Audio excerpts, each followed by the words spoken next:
And I'm going to start by asking you guys a simple question. When you think of the word addiction, what comes to your mind? Yeah. What? Yeah, alcohol. Some of you may have thought of drugs, vaping, smoking. You may have to turn it on. How about social media? In fact, how many of you could take out your phone right now, open up Instagram, and just like a picture?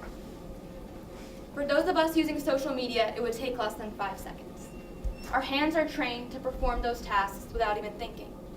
We can visualize where every icon of that home page is located. In fact, I bet some of you in here can even name the exact number of followers you have, or how many likes your last picture got. But why? Why do we get that feeling of happiness when someone says we look pretty in that last picture?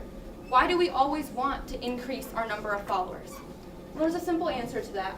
According to a Harvard study, the human brain contains reward pathways, and that rush of happiness that we feel is thanks to dopamine. According to another Australian study, social media is a dopamine gold mine, meaning every time we send out an invitation, every time we post a picture, we're creating an expectation. And when that expectation is fulfilled, we get that rush of happiness. That's why we feel happy. That sounds familiar, doesn't it? Rush of happiness, always wanting more followers. Well, it should, because most of us in here are part of the 77% of the US population that uses social media. And when you leave this room and check Instagram or check Snapchat to see what you missed, you're going to become part of the 33 billion times social media is used each month. According to these statistics, most of you in here are hooked. I know I am. I have 540 followers. My last picture got 195 likes and 35 comments. Addicted. But what I'm here to talk to you guys about is not the why we become addicted, because we can answer that through simple research. But what I'm here to talk to you about is the now what. What are you doing when you create that social media account? Because no matter what you thought in the moment, the second that account is created, your life has changed. And while that change may be subtle, it will subtly affect what you do every day. In fact, the second that you created your social media account, so did 10 others. According to Skyward.com, every second, 11 people are creating a new social media account. Every second, 11 people are changing their lives. 3 months ago, I moved here to Chesterfield, Pennsylvania. It was my new home, for my dad's job had just gotten transferred. I'd never moved in my life. I've been living in Indiana for my whole life. And in 3 weeks, I was told to pack it all up. I spent those last 3 weeks in a state of confusion, tears, but most of all, a sense of community. I spent those last 3 weeks with my family and friends, having one last sleepover, one last party, and one last hug. And on August 11, 2018, at 2:45 p.m., we were gone. Fast forward to the first day of school. It's my first day of high school, walking in with no expectations. But what I received was something I could have never imagined. As every class started, the teacher had to yell at all their students to put away their phones. As every bell rang, all 25 students unanimously put in their headphones and opened up social media. That day, I walked out of school after only talking to one person. Only one person could look up from their phone to say hi. Yeah, that was my first day of high school. That day, I learned something that changed my perspective on Instagram, on social media. I started to look further into what is really this app, what is it doing to us? And as you seem to unravel this story, you find something much more than just a platform for sharing. You find something much more than just a place to post pictures. Because underneath that are so many consequences that we create for ourselves every day. Research shows that people that spend over 2 hours a day on social media are most likely to report signs and symptoms of anxiety and depression. And that's because we tend to create an altered identity for ourselves through social media. Now, by altered identity, I'm not saying I go by one name in front of you guys and I go by one name on social media, no. But by altered identity, we're creating 2 different ways people perceive us. For example, my parents. My parents can see me through my emotional reactions, they see me through my physical interactions, whereas the person from New Jersey that asked to follow me can only see me through the 12 pictures I posted. So there are 2 different ways people perceive me. I've created 2 different lives for myself. And that's so easy to do because everything we put on social media is in our own hands. Everything we post is up to us. So because of this, we're tempted to make that social media the perfect version, the person we always dreamed to be. We all have that impression of who we want to be in life, what we strive to be. And through social media, we can do that. We can only post pictures when our skin is looking great. We can only post pictures when we're the outfits that are in the latest fashion, when we're on vacation. But why do we try so hard to make this a perfect version of ourselves? It's because we saw that girl in California that was living the perfect life on the beach. It's because we saw that influencer traveling the world that doesn't have worries. In fact, we as a society relied so much on influencers that the term influencer marketing, the number of times it was searched in Google, increased by 325%, making it the fastest growing search of the year. But what we often forget is that these influencers, these so-called influencers who we try to structure our lives around, are being paid. They're being paid to not talk about the obstacles that we must face as a society. They're being paid to not talk about hardships that everyone faces through life. But because we often don't realize this, we tend to try to work our lives around something that's unattainable and unrealistic.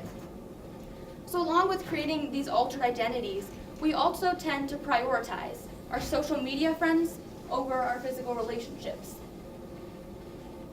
We've all seen this scene, right? Because most teens are texting over 100 times a day, and this number is said to steadily rise. What this is showing us is that most people begin to prioritize. They consider the people their social media friends. They consider these people more important than the people who they're physically in front of. We've all done it. I know we all walk into the classroom, we sit down, and we get on our phones. We don't talk to the person next to us. We maybe have formal dinner. We don't know many people. So what do? We get out on our phones because we feel uncomfortable. And what this is showing about ourselves, it's showing that we consider the people online more important. We don't consider the people in front of us important enough to make a conversation, to create a relationship. In fact, as I walked in today, I saw a scene similar to this. But take a look to your right. Take a look to your left. In those 5 minutes that you have between presentations, you could have created a new friendship. Instead of being on your phone in those 5 minutes, you could have met someone new. But instead, we choose to be on our phones. Instead, we take the opportunity to not have to create a physical relationship with the person next to us. By constantly using that device, we don't have to worry about maintaining eye contact or letting someone see through our emotions as we go through. By constantly using that device, we're just passing over our fear of talking to new people. Think about it. For some of you, how long is it until you have to give your first college interview? How long is it until you have your first job interview? Or when you feel uncomfortable, you can't just pull out your phone and start texting. But most of all, how long are you going to stay in your comfort zone? Because as Mark Twain famously said, in 20 years from now, you're going to become more disappointed by the things you didn't do than by the ones you did. And finally, we begin to put importance on insignificant facts and numbers, and that begins to take over our life. Unimportant numbers begin to prevent us from enjoying what we are given in the moment and living life each day to its full potential. As I said before, I know many of you in here could name the exact number of followers you have or the amount of likes your last picture got. But how many of you have thought about that one button on social media, the delete account button? It's there. I can go right now, I can delete my account, and that number of followers is gone. Never coming back. There's no proof I ever had 1,000 followers. But the people around you, you can't delete that. There's no delete button to the people around you. There's no delete button to the environment that you're living in. No delete button to the school you go to. So what we need to do is we need to instead focus on the non-deletable aspects of our lives and not put importance on numbers that can't do anything for us. A recent study at UCLA showed that students, the more likes they get, the more followers they get, the more addicted they become to those numbers.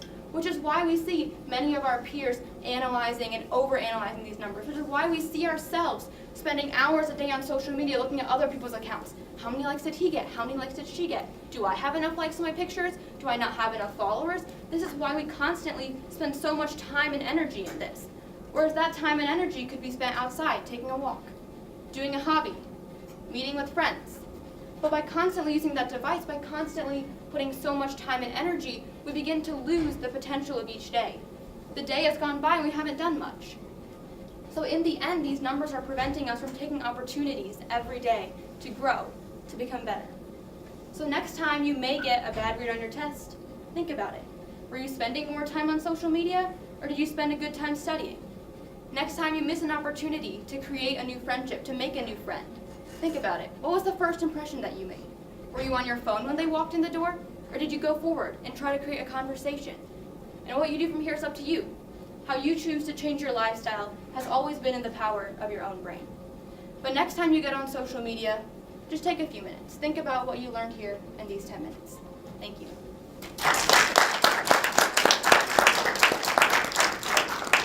Yes. First of all, welcome to Unnati. Thank you. Your experience is you came from the 8th grade in Indiana. Yeah. Correct? What was your school's policies for cell phones there? Were your kids not on the cell phones? No, it was like if the second you walk in the door, that's not seniors' attention. Oh. Yeah.